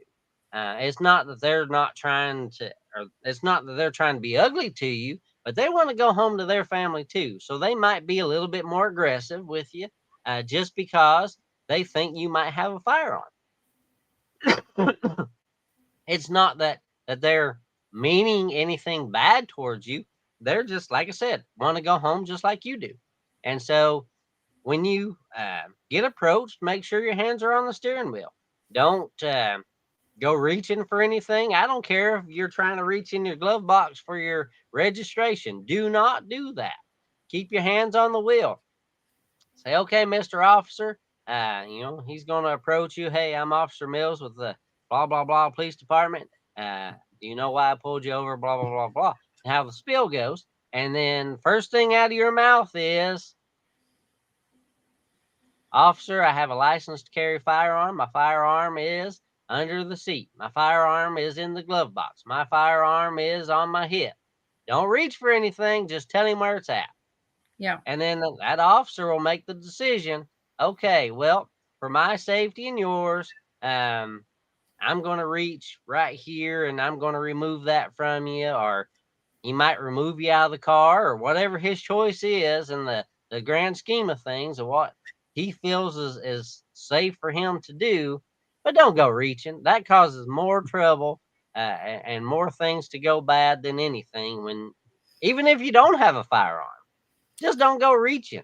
And I'll tell you something. If I were an officer and I could see what they mean, because I've seen people do this, is when you got a jacket on, like let's pretend I've got a jacket and I reach up under it to get my driver's license, or especially men do this. That makes me nervous. Because I don't know what he's going to pull out, so I could understand from an officer's perspective how that could be nerve-wracking. You got to show your hands in those, like I said, the 2 or the 10 o'clock and 2 o'clock position, because then that way they know you're not going to be sitting there, trying to pull stuff out. There's been a lot of accidents with that happening when people made those mistakes. So I'm just reminding people of that, because I know we got a lot of people that carry, and just remember, don't ever reach for anything. Don't ever reach for anything until the officer asks you to. And that's right. just the safest way to be. Exactly. And just another thing, just the knowledge of people. I heard a statistic today. Conservatives versus Democrats, the way they are taught, the way they are they're thinking. Democrat, let's say Democrat African American is 30% more likely to say that a police officer, just because they are African American, is going to shoot or hurt them or beat them, as opposed to an African American conservative person. And on the same grand scheme of things, a white Democrat person, if you ask them that question, they are a conservative white person is 50% more likely to say that a police officer is not there to harm them or to do anything other than affect a traffic stop or affect whatever they're doing, as opposed to even a Democrat white person. And that's just goes to show you, like I'm talking about, the defund the police and all that kind of thing. That's the mentality that is driven into these folks' head by the left. That the police are bad. Conservative, most of conservative side are police are good. You go to the left and it's beat in their head, police are bad. And that's something that needs to be changed. Absolutely. Yeah. And as you know, my brothers are both police officers. I know what kind of job they have. It's very dangerous, and they don't get paid enough to do what they do. I have many friends are also police officers. Um, and like you said, we do have bad eggs sometimes, but that doesn't mean that every officer is that way. Most officers are good people. They go into the profession, many of them, because they want to help other people. They want to help people. They like that type of profession. I mean, you have to be a special person to go into that and nursing because it takes a special person to want to deal with people that get in trouble and that kind of thing. But it's not cut out for everybody. And so sometimes Another thing I'll say about on the police officer side, you don't ever know what they're dealing with. You don't ever know what their day has been. They might have had the best day of their life that day, or they may have been having the worst day of their life that day. They may have come into work from, signing divorce papers that morning. They might be having one of the worst days of their life. They might, their mom or dad might have passed away that morning, but they still had to work. You don't ever know what kind of day they've had. You don't know what kind of call they just left. They might have just left a call where they had to deal with a deceased child. And then, during their day of working, the next thing that they've done is pulled you over. It's not giving any excuses for them to mistreat you. I'm just saying keep that in mind as well, because they're people too. They might be having a rough day too. One thing that again, most of the time that the officers pulled me over, it always starts off a little more intense than the way it leaves off. when they first pull you up, they don't know what you're going to do, and they have to make sure you're not going to go run off from them or something. And once they've checked your records, like you're saying, they kind of know who they're dealing with. But, I always thank the police officers, even if I felt I was treated a little curtly. I always thank them for their service, just like I would a veteran or anybody else, and thank them for, putting their life. I know, I always say something like, I know you guys have it rough out here. And sometimes I'll tell my brothers are police officers, but most time I just tell them to be safe. They always usually police officers, the ones I've dealt with, always tell me to drive home safely, be safe. They kind of send you off that way, and they smile if they can smile. But we're told never to say have a good day. Yeah. So I always tell them to have a nice day or a nice night, or be safe, to drive home safely, because I know what they're dealing with out here. But you also got to keep in mind that the top two most dangerous things a police officer does is, one, a traffic stop, and number two is going to a domestic call. Domestic, yeah. Those are the top two things where the majority of police officers get killed or injured. And so that's why they're so on high alert during those two types of calls. Not that other calls aren't as dangerous, but those two are normally where most bad things happen: a traffic stop or a domestic call. And that's why most domestics won't send just one police officer. They'll send 2 or 3.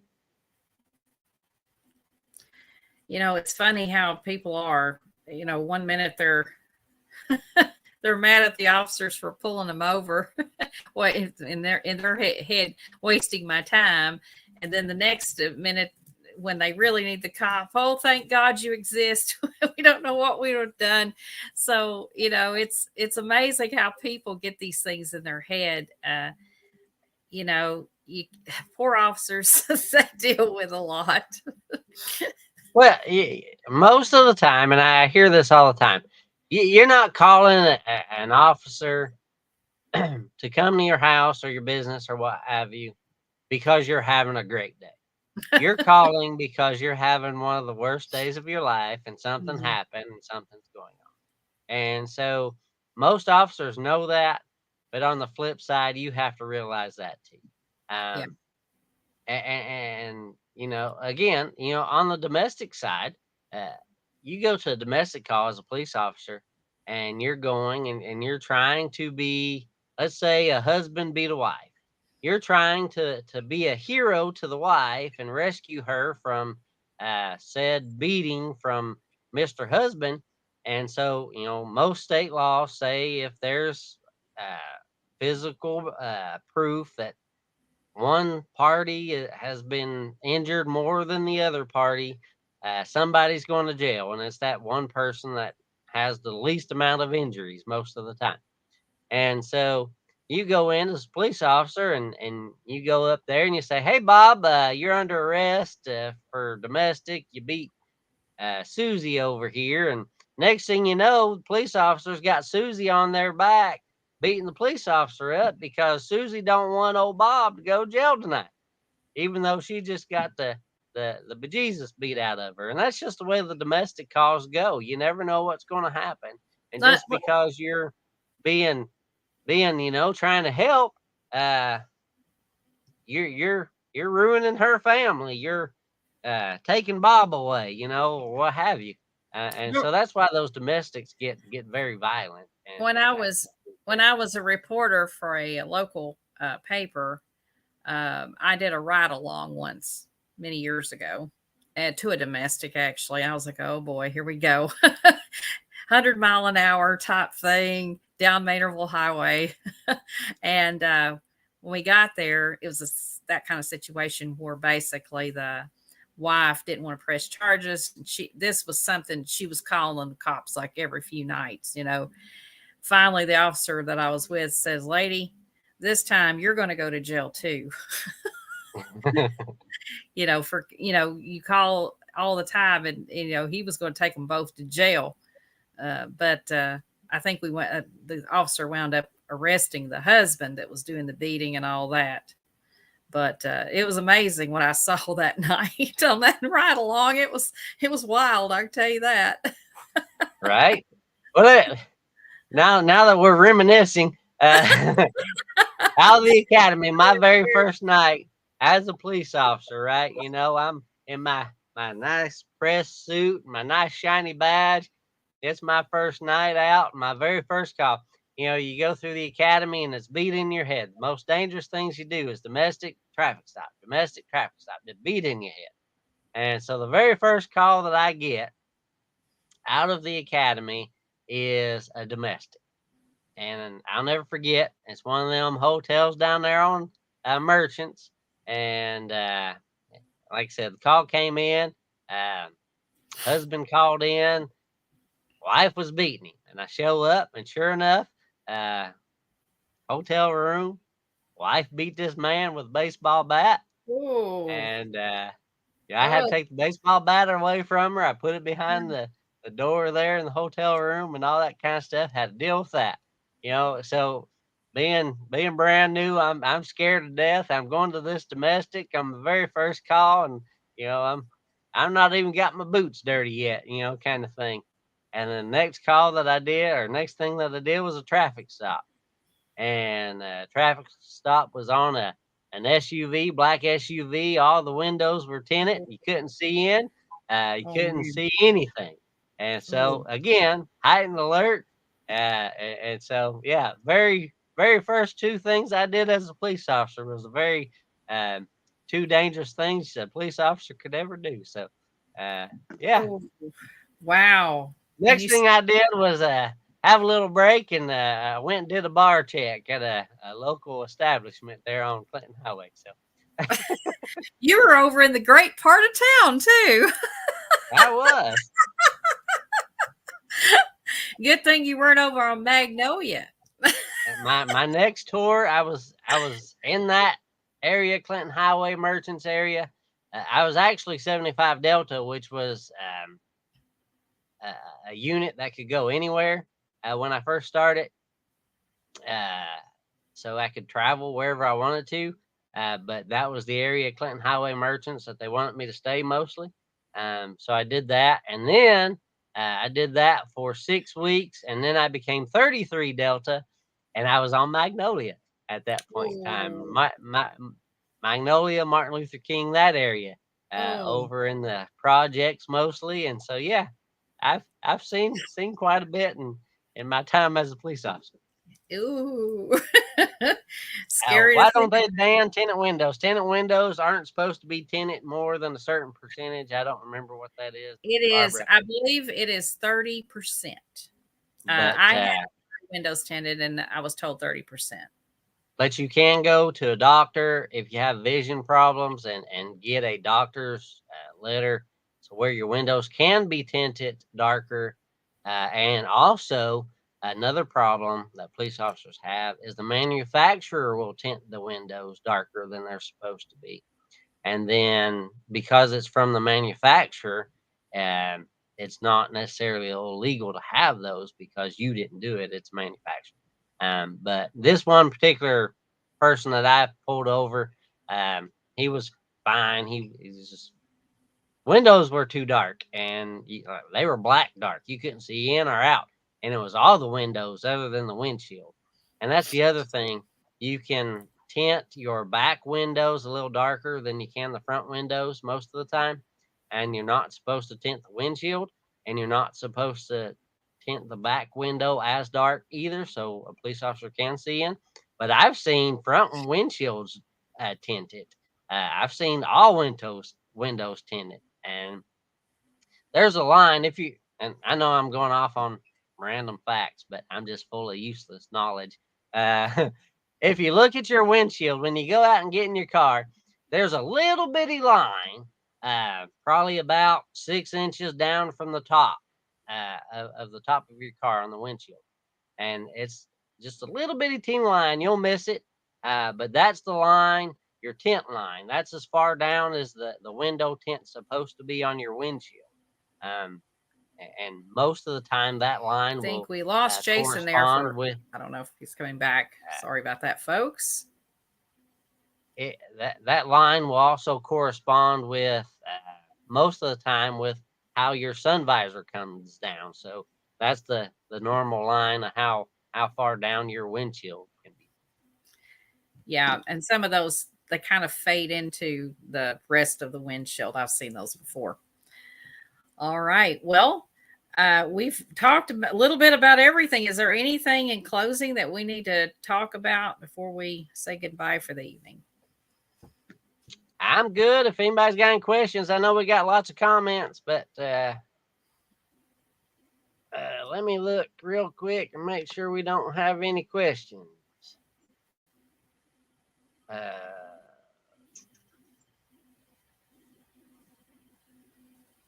Somebody wanting me to be on another podcast tonight. Well, sure. I don't really see any really questions, so I think we're good.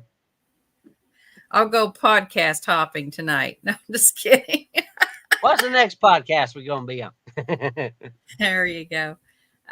So again, next Tuesday night at 8:00, we're going to have kind of an organizational meeting. Anybody wants to participate that's coming to the mixer on December 8th is welcome to jump on. We can actually add you. I can add up to 10 people on that podcast as far as people that are talking. But as many of you that wants to, we're just going to talk about organizing the event the following week. We'll have a week out. I'd like to do that this time just to make sure we got everybody bringing something unique and we don't all wind up with the same dishes there and that kind of thing. And to talk a little bit about some other things. So for all of you who can be there on December 8th, next Tuesday night, it's at 8 p.m. Don't forget County Commission at 7 p.m. next Monday night. And we don't know. Go ahead. I'm sorry. I just said correct.